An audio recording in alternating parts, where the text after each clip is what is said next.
शुभ प्रभात प्यारे बच्चों। आज हम कक्षा 5 विषय हिंदी खुलते पंख पाठ थोड़ी धरती पाऊं कविता के विषय में पढ़ेंगे।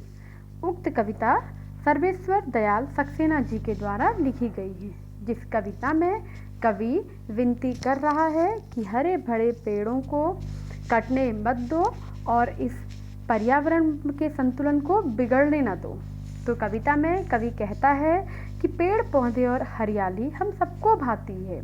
सोचो अगर धरती पर पेड़ पौधे ना होते तो क्या होता। मनुष्य अपने स्वार्थ की पूर्ति के लिए पेड़ों और वनों को काटता जा रहा है, जिससे पर्यावरण में संतुलन बिगड़ गया है। कवि को तुमसे अर्थात छोटे छोटे बच्चे जो कि इस कविता को पढ़ रहे हैं उनसे बहुत आशाएं हैं। कवि विनती कर रहा है कि तुम हरी भरी दुनिया को खोने मत देना। तो देखिए आओ पढ़ते हैं इस कविता में कि कवि क्या कहता है। कवि कहता है, बहुत दिनों से सोच रहा था थोड़ी धरती पाऊं, उस धरती में बाग बगीचा जो हो सके लगाऊं। कवि कहता है कि मैं सोच रहा हूं कि अगर मुझे कहीं थोड़ी सी धरती मिलती तो उस धरती में मैं बाग बगीचे लगाता, जिसमें खिले फल फूल फल चिड़ियाँ बोले, प्यारी खुशबू डोले, ताजी हवा जलाशय में अपना हर अंग भिगोले। उस बाग बगीचे में खूब रंग बिरंगे फूल खिलते और पेड़ पौधों में चिड़ियाएँ चहचहाती, अर्थात चिड़ियाएँ अपना गाना सुनाती और फूलों की प्यारी खुशबू महकती। ताजी हवा जलाशय, जलाशय का अर्थात है वह स्थान जहाँ जल जमा हो, जैसे तालाब। जो ताजी हवा है वो जलाशय में अपना हर अंग भिगोती और ठंडी होकर के बहती।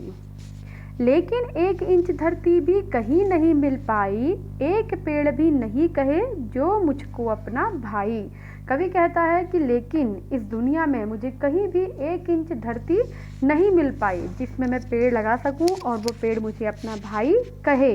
हो सकता है पास तुम्हारे, अब कवि हमसे अर्थात छोटे छोटे बच्चों से और हम सबसे विनती कर रहा है कि हो सकता है पास तुम्हारे अपनी कुछ धरती हो, फूल फलों से लदे बगीचे और अपनी धरती हो।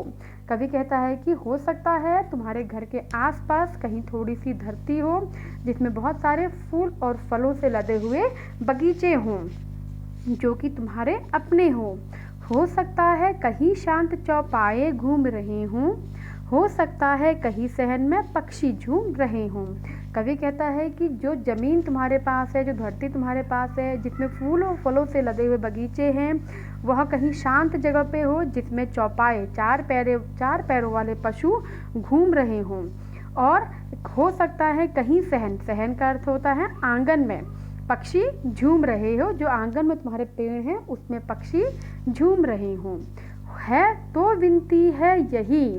तो कवि कहता है कि मेरी आप सभी से यही विनती है, कभी मत उस दुनिया को खोना, अर्थात उस पेड़ पौधों से भरी हुए बगीचों को कभी उजड़ने मत देना और उस हरी भरी दुनिया को मत खोना। पेड़ों को मत कटने देना, चिड़ियों को मत रोना। अर्थात जब हम पेड़ काटते हैं तो चिड़ियाएँ रोती हैं, क्योंकि चिड़ियाओं का घर जो होता है वह पेड़ों में होता है। पेड़ों के कटने से जो चिड़ियाएँ हैं उनका बसेरा, उनका घर क्या उजड़ जाता है। तो पेड़ों के कटने से चिड़ियाएँ रोती हैं, तो उन पेड़ों को कटने मत देना और चिड़ियाओं को रोने मत देना। एक एक पत्ती पर हम सबके सपने सोते हैं, शाखें कटने पर वे भोले शिशुओं सा रोते हैं। हमें लगता है कि पेड़ पौधों में प्राण नहीं होते हैं, जान नहीं होते हैं, किंतु ऐसा नहीं है। पेड़ों में भी प्राण होते हैं और जब हम उनकी शाखाओं को काटते हैं अर्थात उनकी डालियों को काटते हैं तो वो छोटे छोटे बच्चों की तरह रोते हैं। पेड़ों के संग बढ़ना सीखो। कवि कहता है कि हमें पेड़ों के साथ बढ़ना सीखना है और पेड़ों के संग खिलना। जैसे पेड़ हर संकट में खिलता है, खुश रहता है, लहलहाता है, उसी तरह हमें भी क्या करना है, खिलना सीखना है। पेड़ों के संग संग इतराना, पेड़ों के संग हिलना।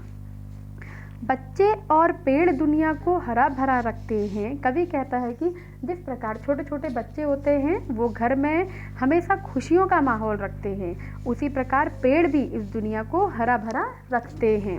नहीं समझते जो दुष्कर्मों को, अर्थात जो दुष्कर्म बुरे कर्म करने वाले जो लोग हैं जो नहीं समझ रहे हैं और बुरे कर्म अर्थात पेड़ों को काटने का जैसा बुरा कर्म करते जा रहे हैं, वे फल चखते हैं, वो अपने इन कर्मों की सजा अवश्य भुगतेंगे।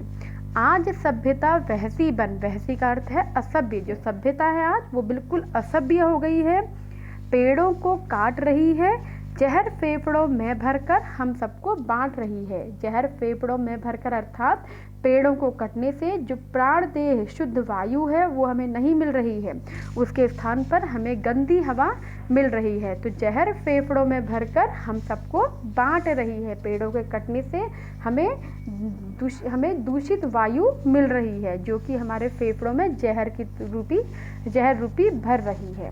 तो अर्थात कवि इस पूरी कविता में विनती करता है कि हमें अधिक से अधिक पेड़ लगाने हैं, जो लगे हुए पेड़ हैं उन्हीं के साथ खिलना बढ़ना सीखना है और उन्हें पेड़ों की इस दुनिया को उजड़ने नहीं देना है। उम्मीद है कि आप सबको यह कविता पसंद आई होगी, समझ में आई होगी। अब आप सभी लोग इस कविता को अपनी हिंदी खुलते पंख वाली कॉपी में सुंदर सी लेख में लिखेंगे। धन्यवाद।